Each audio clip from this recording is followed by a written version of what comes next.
आज मी तुम्हाला कोबीची वडी बनवून दाखवणार आहे। त्यासाठी वाडगं घेतलेलं आहे आणि जी आपण आता कोबीची वडी बनवणार आहे ना, ती ज्वारीच्या पिठाचं बनवणार आहे। तरी 250 ग्रॅम कोबी घेतलेला आहे। अशा बारीक एकदम कापून घेतलेला आहे। खिसून जरी घेतला तरी चालेल, मी कापून घेतलेला आहे।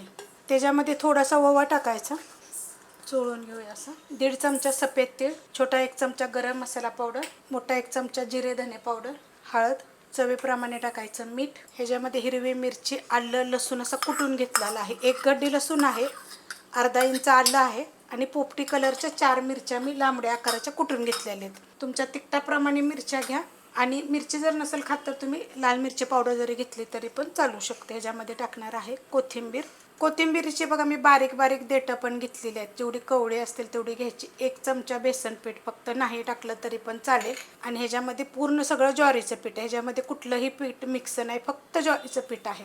आता याला काय करणार आहे, आणि ज्वारीचं पीठ किती घेतले माहिती आहे का, ह्या वाटीप्रमाणे 1.5 वाटी मिक्स करून घेते। मस्त असं बघा मिक्स केलेलं आहे। ह्या वड्या का नाही जरा थोडे तिखट असल्या का नाही की खूप छान लागतात। सगळंच पीठ काढून घेणार आहे मी आता आणि परत मिक्स करणार आहे। पूर्णपणे चांगलं मिक्स केलेलं आहे। ह्याच्यामध्ये अर्ध्या लिंबाचा रस सुद्धा तुम्ही टाकू शकता। थोडं थोडं पाणी टाकायचं आणि मिक्स करून घ्यायचं। मस्त असं बघा मिक्स केलेलं आहे। ह्याच्यामध्ये थोडीशी मिरची पावडर किंवा चिली फ्लेक्स जर हवा असेल तर तुम्ही टाकू शकता। जास्त घट्ट करायचं नाही, अशाच पद्धतीत करायचं। कढईमध्ये बघा मी पाणी ठेवलेलं आहे आणि त्याच्यामध्ये आपण वडीची चाळण ठेवलेली आहे। वडीच्या चाळणीला मी हलकंसं तेल लावलेलं आहे। 1.5 ग्लास पाणी खाली ठेवलेलं आहे। कुकरच्या डब्यामध्ये पण कुकरमध्ये तुम्ही शिजवू शकता। बारीक गॅसवर 2 शिट्ट्या जरी केल्या तरी चालेल, अशा पद्धतीत ठेवायचं। थोडासा चिमूटभर ह्याच्यामध्ये तुम्ही सोडा वापरला तरी चालेल, नाही वापरला तरी चालेल। आता हे मी ठेवून घेतलेले आहे सगळ्या। गॅस आहे मीडियम, झाकण ठेवणार आहे। तुम्ही असं पण झाकण ठेवू शकता, पूर्ण पण ठेवू शकता। एक 12 ते 15 मिनटं। 15 मिनटं बघा मी शिजवून खाली उतरून घेतल्या होत्या, मस्त अशा शिजलेल्या आहेत। कापून घेऊया। तर कापायच्या अगोदर काय करायचं, असं सुरीला थोडंसं तेल लावायचं। हलक्याशा अजून गरमच आहेत त्या आणि एकदम पातळ अशा कापायच्या, जसं तुम्हाला आवडेल तशा कापायच्या, मस्त होतात एकदम।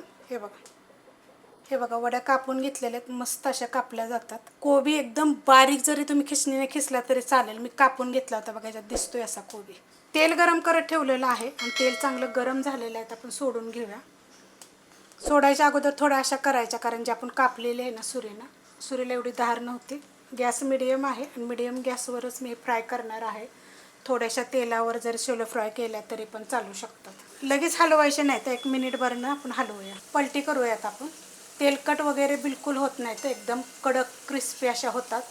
जेवढ्या लागेल तेवढ्याच आपण अशा फ्राय करायच्या। बाकीच्या जरी तुम्ही तशाच फ्रीजमध्ये जरी ठेवल्या तरी चालतात। आणि जेव्हा आपल्याला हवं आहे ना, तेव्हा मग तुम्ही हे करू शकता, काढून त्याला गरम थंड होऊन द्यायचं आणि नंतर मग तुम्ही अशा फ्राय करून सुद्धा खाऊ शकता। खूप छान असं, म्हणजे कुठं प्रवासाला वगैरे जर गेलं की नाही तरी पण तुम्ही अशा नेऊ शकता। गोल्डन कलरवर फ्राय करायचे। तर मस्त अशा पलटी केलेल्या आहेत सगळ्या।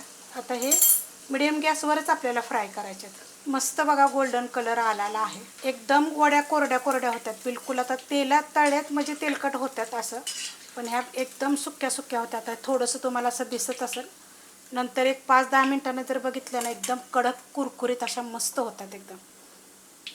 काढून घेते याच्यामध्ये, पण तळताना गोल्डन कलरवरच तळायच्या तर याला। हे बघा अशा पद्धतीत तळायच्या, पूर्ण फ्राय करून घ्यायच्या। आता हे अशा पद्धतीत राहिलेल्या बाकीच्या मी करून घेते। रेसिपी कशी वाटली मला कमेंट करून सांगा। रेसिपी आवडली तर लाईक करा, सबस्क्राईब करा, कमेंट करा आणि शेअर बी करा।